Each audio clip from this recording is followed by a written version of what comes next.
यार जी, जैसा मैं पाता हूँ कि जो मेरे रोज़मर्रा के काम, जैसे मैं एक विद्यार्थी हूँ, तो मान लीजिए पढ़ाई करते वक़्त बहा विचारों का एक अजीब-सा बहाव मुझे बहा ले जाता है। जैसे एक अजीब-सी बेहोशी हो, इसको आप डे ड्रीमिंग या ओवरथिंकिंग भी कह सकते हैं। तो इससे कैसे बचा जाए? कैसे अपने काम के प्रति और ज़्यादा एकाग्रता से और ज़्यादा फ़ोकस से हम उसे कर पाएँ? देखो, दो बातें हो सकती हैं इसमें। एक रास्ता, अगर मैं कृष्ण की भाषा में कहूँ तो एक रास्ता योग का होता है और एक रास्ता संन्यास का होता है। संन्यास का रास्ता कहता है कि ये जो डे ड्रीमिंग चल रही है, जो विचारों का प्रवाह है, इसके निकट चले जाओ और इसकी व्यर्थता देख लो। ये आपका काम है और ये आपके मन में विचारों का प्रवाह चल रहा है और ये आप हैं बीच में। आप एक तरफ हैं, इधर आपका काम है और इधर विचारों का प्रवाह है, और आप पाते हैं कि आप झुक किधर को रहे हैं? बार बार अपने विचारों के प्रवाह की ओर। ठीक है ना? माने अपनी कल्पनाओं की ओर ज़्यादा झुक रहे हैं, काम को छोड़ रहे हैं। ऐसा ही होता है ना? तो जो संन्यास का रास्ता होता है वो ये होता है कि अच्छा चलो, जब इधर झुक ही रहे हैं कल्पनाओं की ओर, तो हम अपनी कल्पनाओं के एकदम पास ही चले जाते हैं। बार बार का झंझट एक बार में ख़त्म करते हैं। ये कल्पनाएं हमें इतना बुलाती हैं तो हम चले ही जाते हैं ना, चले ही जाते हैं। चले जाओ और अच्छे से उनकी छानबीन कर लो। बोलो, ये सपने मुझे इतना बुला रहे हैं, मैं देखूं तो इन सपनों का यथार्थ क्या है। बार बार भीतर ख्याल उठ रहा है कि वो वहाँ रसोई में बहुत बढ़िया वाला पकवान रखा है और कल्पना में आ रहा है क्या स्वाद होगा, क्या सुगंध होगी, तो मैं जा करके चख ही लेता हूँ कि क्या रखा है रसोई में। खत्म करो। ये संन्यास का रास्ता है। ये रास्ता कहता है जिस चीज़ को चख लिया उससे मुक्त हो जाओगे, क्योंकि उसमें ऐसा कुछ था ही नहीं। चखने से पहले ही मुक्त हो जाओगे, जाके देखोगे और इतने में ही विरक्त हो जाओगे, क्योंकि वो चीज़ कल्पना में ही अच्छी लगती है। जब सामने आएगी तो पता चलेगा ये तो बिल्कुल ही बेकार है, वितृष्णा हो जाएगी। ये रास्ता संन्यास का है। ये कहता है जाओ कल्पनाओं की छानबीन कर लो। दूसरा रास्ता योग का होता है। वो कहता है बेटा, जो काम है अगर वो सही से चुना है तुमने, तो उससे प्रेम होगा ना तुमको, तो अपने काम के और पास चले जाओ। संन्यास का रास्ता बोलता है कल्पना के पास चले जाओ, वहां से छूट जाओगे। जिस चीज को देख लिया करीब से, उससे आज़ाद हो जाते हो। योग का रास्ता कहता है कि जो काम है, क्यों नहीं वो काम ही ऐसे चुनते कि उससे प्यार हो जाए, और एक बार उससे प्यार हो गया, आप कल्पनाओं के लिए जगह नहीं बचेगी। ये प्रेम का रास्ता है। योग माने मिलन। ये प्रेम। मैं यहाँ राजयोग या अष्टांग योग की बात नहीं कर रहा, मैं यहाँ मिलन की बात कर रहा हूँ।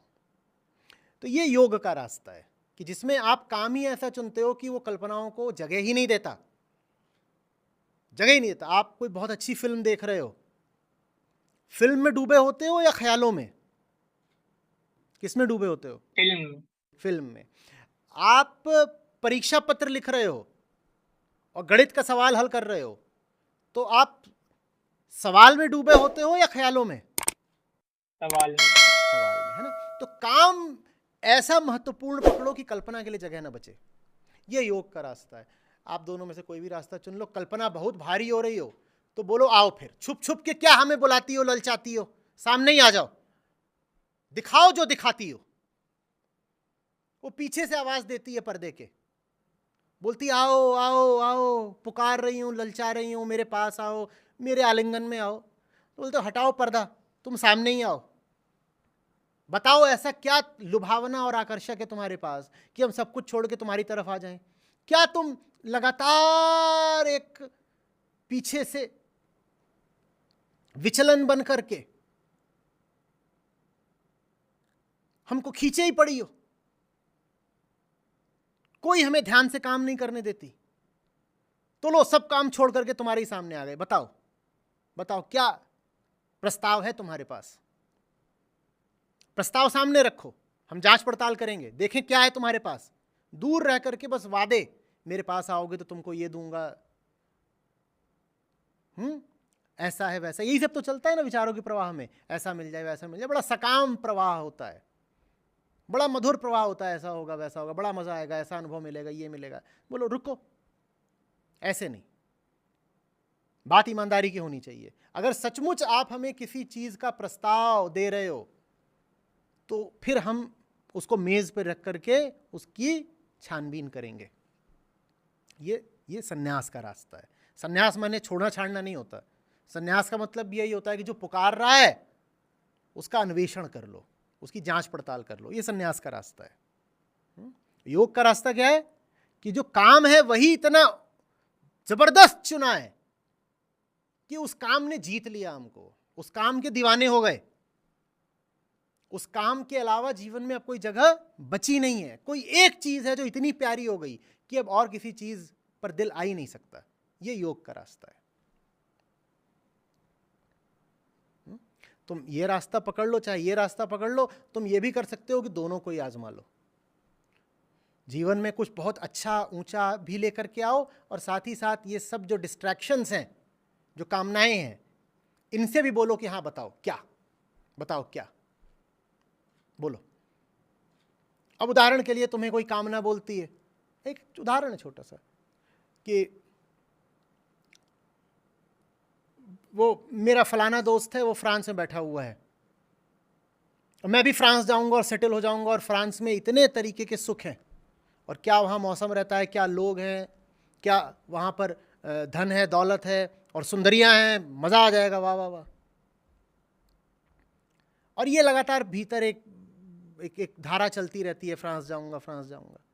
तुम एक काम करो, तुम पता ही कर लो ना कि तुम्हारा वीज़ा लग भी सकता है या नहीं। बैठे बैठे ख्याली पुलाव पकाने से अच्छा है जाओ पता करके आओ, और पता लगेगा कि तुम्हारा तो वीज़ा लग ही नहीं सकता फ्रांस का, खेल ही खत्म। अब कैसे आएगी कल्पना? कल्पना की तो जड़ ही कट गई, तुम्हारा वीज़ा लग ही नहीं सकता। उदाहरण के लिए बोल रहा हूँ।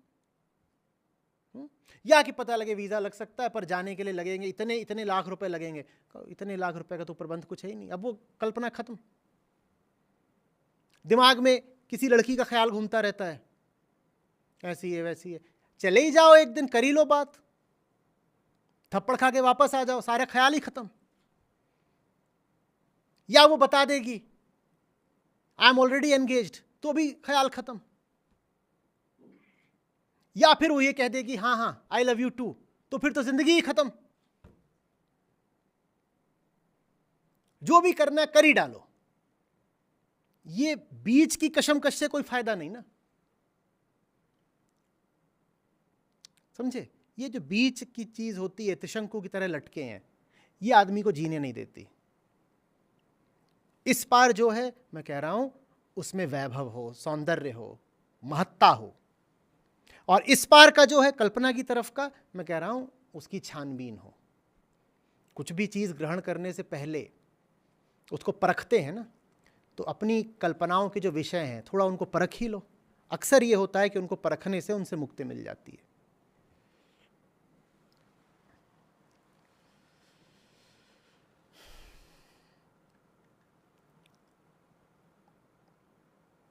तो सर ये जो आपने योग वाला मार्ग सुझाया, जिसमें आपको काम से इतना प्रेम है, काम इतना क्या बोले एग्जॉस्टिव है कि आपके पास कल्पना का टाइम नहीं बचता, क्या इसको इस बात से भी जोड़ के देखा जा सकता है जिसको खिलाड़ी खेल किससे जोड़ के? उस बात से जिसको खिलाड़ी खेल के बीच में कहते हैं कि वो इस जोन में चले गए कि अब बिल्कुल, बहुत बढ़िया, बहुत अच्छे, शाबाश, बिल्कुल ठीक, शाबाश। कुछ खेलते हो आप? अभी ऐसा तो नहीं, आपको देख के लग रहा हूँ। हाँ, जो खेलते हैं गंभीरता से खेलते हैं उनके साथ ये होता है कभी कभार। खेल के बीच में उनको पता ही नहीं लगता कि वो कहाँ पहुँच गए हैं। गेंद डलती रहती है, रैकेट है या बैट है या जो भी है, वो बस स्वतः होता रहता है, और उस समय उनकी जो परफॉर्मेंस होती है वो किसी और स्तर की हो जाती है। उनको बाद में पता लगता है कि अरे हमने इतनी दूरी तय कर ली। कई बार एथलीट्स के साथ होता है, मैराथन वगैरह में होता है, उन्हें बाद में पता लगता है कि अरे इतनी दूरी तय कर ली। या कोई बल्लेबाज है, उसको बाद में पता लगता है अरे हम तो शतक के करीब आ गए। वो जोन होती है जहां पर एकदम आदमी एकनिष्ठ हो जाता है। एकनिष्ठ माने वन पॉइंटेड, और जीवन की वो सुंदरतम घटनाओं में से होती है वो चीज़। जानने वालों ने हमें समझाया है कि उस चीज़ को घटना ही भर मत बना कर रखो, उस चीज़ को ज़िंदगी बना लो, पूरी ज़िंदगी ही एकनिष्ठ कर लो, बड़ा आनंद रहता है। और ये जो सन्यास वाली जो आपने बात कही, इसको मैं आप कई बार समझाते हैं कछुए के खोल से निकलने का, जो एक उदाहरण देते हैं, कहीं न कहीं उससे जोड़ के देख सकता हूँ, कछुए के पोल से निकल के, कि उन कल्पनाओं को मतलब अगर आप कुछ ऐसा कर रहे हो जो जहाँ कुछ वर्जनाएँ हैं और आप फिर जो चीज़ें मान लीजिए मैं पढ़ रहा हूँ तो यहाँ बाहर नहीं जाना, अगर यही ख़्याल वो मतलब रिस्ट्रिक्टेड है, तो अगर ख़्याल वही चल रहा है कि अरे बाहर जाएँ, कैसा हो, तो वहाँ जाके ही अच्छे हाँ से कर लेना चाहिए। देखो, वर्जनाओं का मार्ग ऐतिहासिक रूप से बहुत सफल रहा नहीं है, क्योंकि वो प्रकृति के नियम के विरुद्ध है।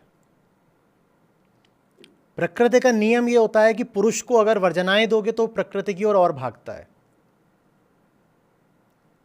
तो उससे बेहतर ये होता है कि जो चीज़ ललचा रही हो ना, उसकी थोड़ी छानबीन कर लेनी चाहिए।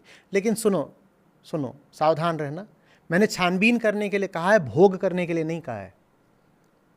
छानबीन के नाम पे ये ना हो कि जाकर लिप्त ही हो गए कि सर ने ही तो बोला था जाके छानबीन करो, तो पूरा जाके उसमें लथपथ हो गए कीचड़ में। ये नहीं कहा है। कीचड़ की जांच पड़ताल करना एक बात होती है, और कीचड़ में लोटने लग जाना बिल्कुल दूसरी बात होती है ना। तो कीचड़ के पास जाओ, उसमें से थोड़ा सा सैंपल ले लो, उसकी जांच पड़ताल कर लो, ये सब ठीक है, पर उसमें लोटने मत लग जाना।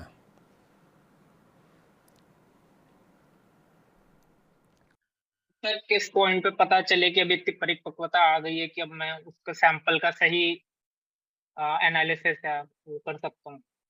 जब उसके पास जाते रहो तो लगातार ये सवाल पूछते रहो, अभी होश कायम है या नहीं। और जिस कदम पर लगे कि अब आगे और बढ़ूंगा तो होश ही खो दूंगा, उस जगह पर रुक जाओ। कहो अभी आगे और बढ़ने का मेरा वक्त, मेरी परिपक्वता नहीं है।